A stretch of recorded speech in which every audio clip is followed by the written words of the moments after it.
Q कहाँ है? यहाँ है भाई साहब। तो सिंपल सी बात है ना सर कि आप पी से क्यू ट्रैवल कर पाओगे क्या?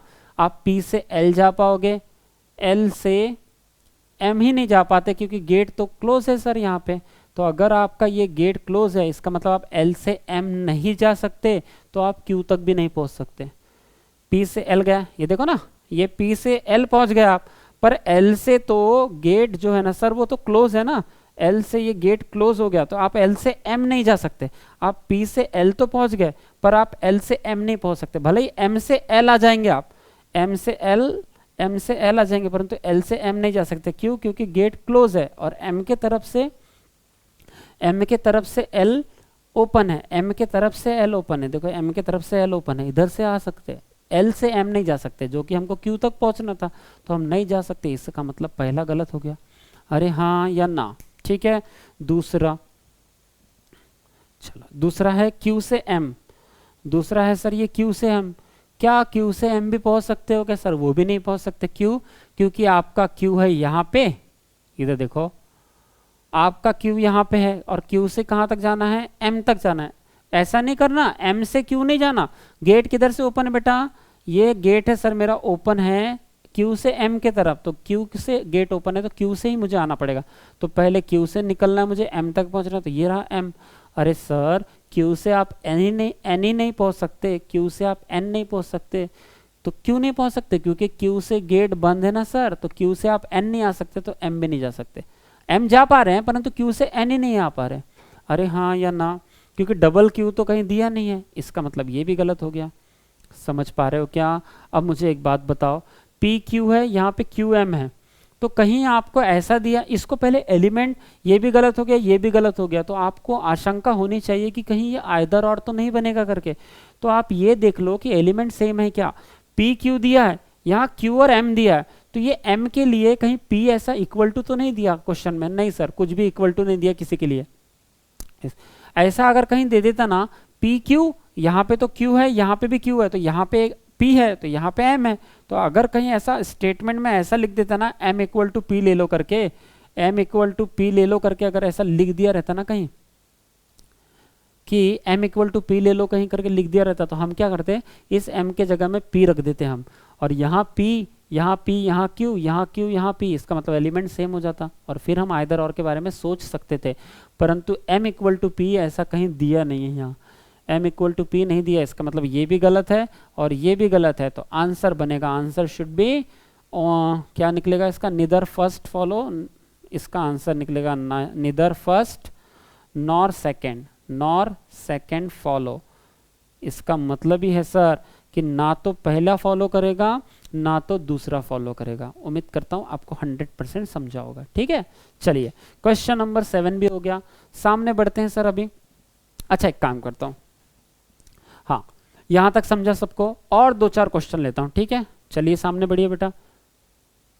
अरे अरे अरे क्वेश्चन नंबर 7, 8, 9 और 10, 8, 9, 10 सॉल्व करके दिखाइए।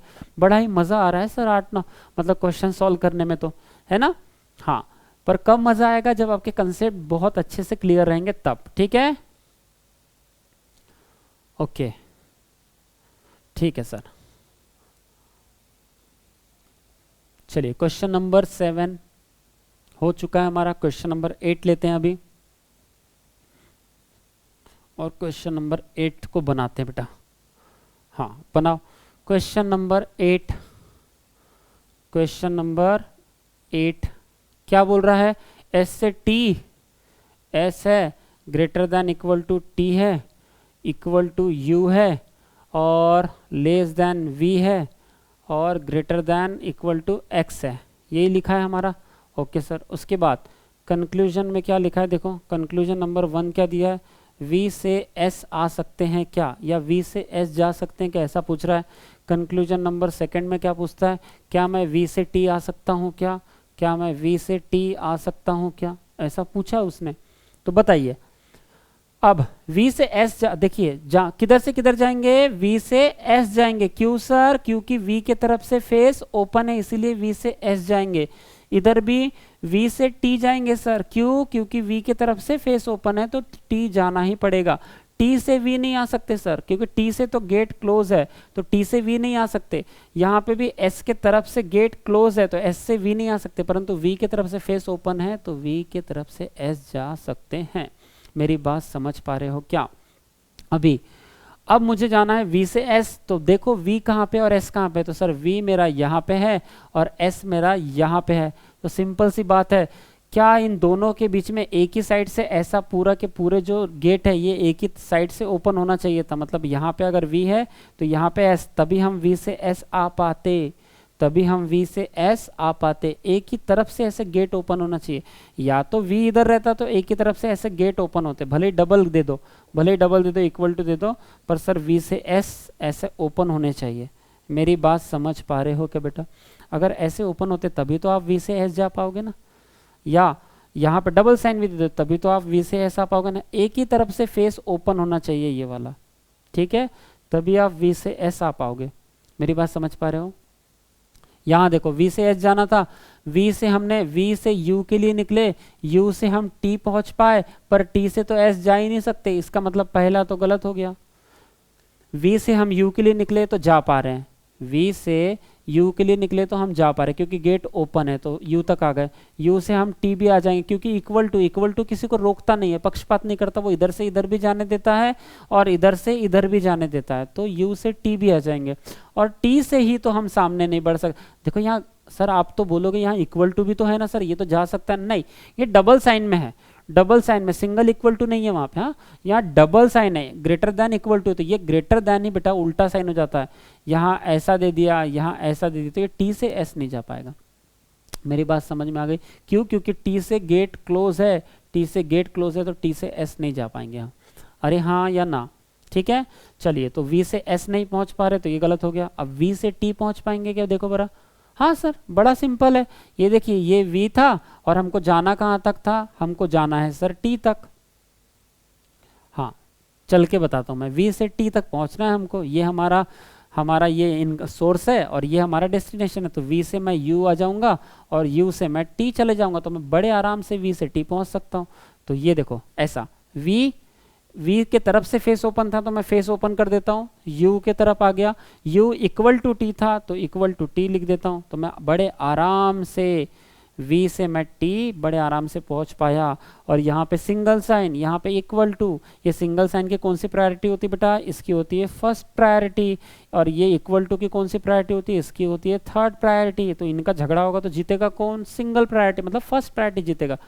अगर समझ जाना, कहीं भी सिंगल साइन एक बार भी आ गया तो वही आंसर बनता है, भले ही वहां डबल साइन कितने भी बार रहे या इक्वल टू कितने भी बार रहे, पर एक बार भी अगर सिंगल साइन आ गया या फर्स्ट प्रायोरिटी, इसी को बोलते हैं फर्स्ट प्रायोरिटी सिंगल साइन को, एक भी अगर सिंगल साइन आ गया तो वही आंसर बनेगा। समझे क्या? और यहाँ पे आंसर कौन सा बनेगा? V सिंगल है, मतलब सिंगल साइन है, इक्वल टू है, तो सर आंसर बनेगा सिंगल साइन, और ये T मतलब आंसर ये बनेगा। अब मुझे एक बात बताओ, अगर आंसर ये बनेगा तो सर यहाँ पे मौजूद है क्या? हाँ सर, V से T तो सिंगल साइन ही तो पूछा है, तो ये तो ट्रू है ना। तो ये अगर ट्रू है तो ऑप्शन नंबर क्या बोलूँगा, इसका आंसर क्या बना बेटा? इसका आंसर बना only second follow, only second follow. अरे हाँ या ना बताओ? ओनली सेकेंड फॉलो, ठीक है। चलिए, उम्मीद करता हूँ आपको 100% समझा होगा। Next question number 9, question number 9। चलिए आ जाइए क्वेश्चन नंबर 9 की तरफ बढ़ते हुए स्पीड से, और बिल्कुल गेंदबाज के हाथ में गेंद यानी कि बॉल और बैट्समैन के हाथ में बल्ला।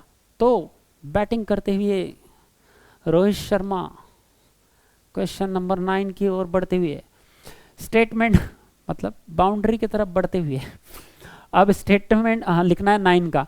तो सर M जो है वो less than equal to N है, ग्रेटर देन O है, O के बाद ग्रेटर देन P है, P के बाद Q है सर, ओके।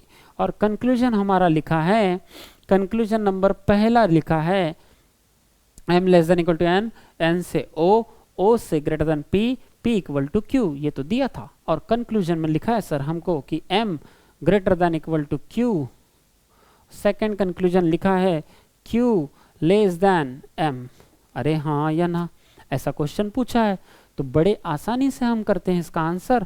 हमको जाना किधर से किधर पड़ेगा, जिधर से गेट ओपन होगा। तो M से Q जा सकते हैं, Q से M नहीं आ सकते। क्यों सर? क्योंकि Q के तरफ से तो गेट बंद है भैया, तो M के तरफ हम नहीं जा सकते, परंतु M के तरफ से हमारा गेट ओपन है, तो M के तरफ से हम Q जा सकते हैं।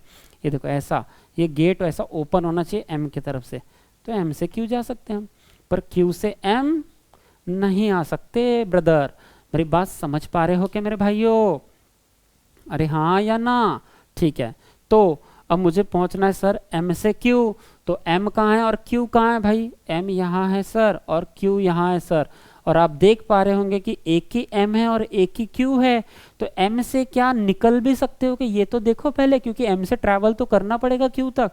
तो अरे सर, तो ये तो पहले गेट बंद मिल गया ना, M से आप N नहीं जा पाओगे, M से आप N तक ही नहीं पहुंच सकते, तो Q तक कैसे पहुंचोगे? सिंपल सी बात है। तो M से N तक ही नहीं जा पाते, तो Q तक नहीं पहुंच पा रहे, इसका मतलब ये गलत हो गया। मेरी बात समझ गए क्या? ये M से जो है ना, आप ये निकल ही नहीं पाओगे, M से N ही जंप नहीं कर पाओगे, तो N से O भी नहीं पहुंच पाओगे, O से P भी नहीं, क्योंकि ये N तक ही नहीं पहुंच पाया, तो फिर सामने जाने की बात ही तो छोड़ दो तुम, तो ये गलत हो जाएगा। अरे हाँ या ना? उसके बाद क्वेश्चन ये वाला देखो, M से Q जाना। अब यहाँ पे ऐसा नहीं करना सर कि आप Q से M नहीं जाना, ये गड़बड़ हो जाएगा। M से Q आओ तब सही रहेगा। M से Q आओ, क्योंकि फेस किधर से ओपन है? M के तरफ से फेस ओपन है, इसीलिए M से Q गए। सर सिंपल बात है, आपने यहाँ पे नहीं जा पाए तो यहाँ पे कैसे पहुंच जाओगे? क्योंकि M से तो N ही नहीं जा पाते, तो Q तक कैसे पहुंचेंगे? क्योंकि यहाँ पे गेट क्लोज दे दिया है आपको, है ना। और अगर गेट क्लोज दे दिया, इसका मतलब यहाँ से यहाँ ही नहीं पहुंच पा रहे, तो सामने जाने का बात ही प्रश्न ही नहीं उठता। इधर तो पहले क्रॉस करो, ये नहीं कर पा रहे, इसका मतलब M से Q नहीं पहुंच पा रहे, M से N नहीं पहुंच पा रहे, तो Q तक नहीं पहुंच पाओगे, ये भी गलत। अब यहाँ पे सवाल उठता है कि पहला और सेकंड वाला जो कंक्लूजन है उसमें M और Q एलिमेंट सेम है, M और Q एलिमेंट सेम है, तो क्या इसमें आइदर और लगने के चांसेस हैं क्या? तो एक काम करो, इसके नीचे इसको मैं बता देता हूँ। देखो सिंपल सेम लिख के दिखाता हूँ। M Q था, इस M को मैं पहले यहाँ लिख देता हूँ, ये रहा मेरा M, और ये M के तरफ से फेस ओपन था, तो M के तरफ से फेस ओपन कर देता हूँ, और ये लिख देता हूँ Q, M Q। तो ये वाला साइन और ये वाला साइन तो एक ही है भाई साहब, ये साइन और ये साइन तो एक ही है सर। इसका मतलब ग्रेटर देन कितने बार आया बेटा? एक बार आया, मतलब ये ग्रेटर देन तो एक बार ही आया, और ये इक्वल टू है तो ये इक्वल टू एक ही बार आया। मतलब M से Q जाने के लिए मुझे, M से Q जाने के लिए मुझे दो साइन ही मिले हैं, M से Q जाने के लिए मुझे दो साइन ही मिले हैं, तो दो साइन मिले हैं, तो मेरा ये आंसर बनता है। अब ये जो आंसर, मतलब इन दोनों को मर्ज कर दिया। आइदर और की कंडीशन याद करो, when two sign are present, यहाँ पे दो ही साइन प्रेजेंट है, ये ग्रेटर देन भी है और ये भी ग्रेटर देन ही है, और ये इक्वल टू है, तो सर ग्रेटर देन यहाँ पे भी है, यहाँ पे भी, तो उसको एक ही बार काउंट करेंगे, क्योंकि अलग अलग साइन नहीं है, एक ही साइन है, ये भी ग्रेटर देन है, ये भी ग्रेटर देन, तो एक ही काउंट करेंगे। हाँ, नहीं तो दो बार बोल दोगे। और ये इक्वल टू, तो सर यहाँ तो दो ही साइन है, तो when two sign are present रहते हैं तो आइदर और होता है, ये तो आपने पढ़ाया था सर। पर उसकी चौथा नंबर का रूल याद करो। मैंने बोला था कि जो भी दो कंक्लूजन है, जो भी इंडिविजुअल कंक्लूजन जो गलत हो चुके हैं, उनको जब आप मर्ज कर दोगे तो वो मर्ज होने के बाद में जो रिजल्ट मिलेगा वो रिजल्ट ट्रू होना चाहिए, वो रिजल्ट आपके स्टेटमेंट में रन होना चाहिए। तो जो इन दोनों को जब मैंने यहाँ मर्ज किया और इन दोनों को मर्ज करने के बाद में मेरा जो रिजल्ट मिला, ये M greater than equal to Q, ये यहाँ पे रन होना चाहिए। तो सर आप देख पा रहे होंगे कि M से मुझे Q तक पहुँचना है, पर मैं M से ही नहीं निकल पाता क्योंकि गेट यहाँ पे क्लोज है।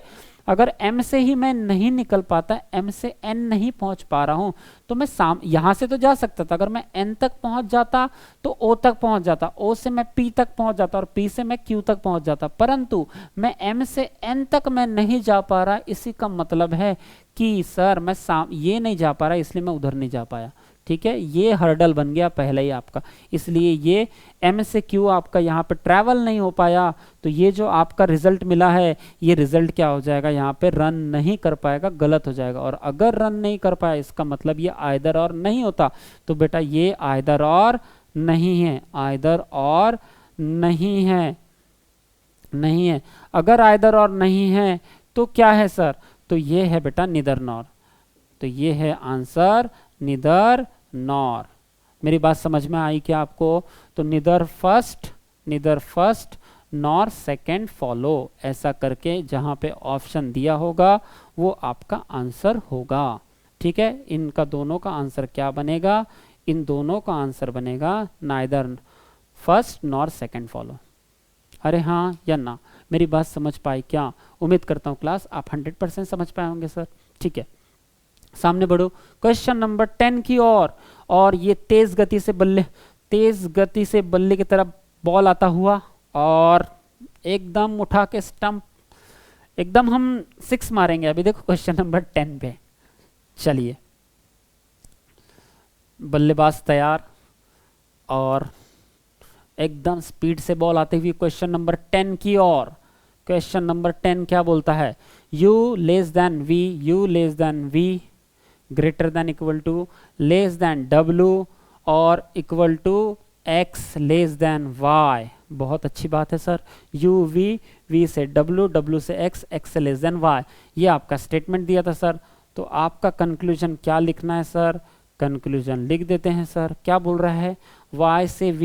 y से जाना है भाई साहब v और सेकंड नंबर पे जाना है sir w greater than u। तो बताइए, ये रहा मेरा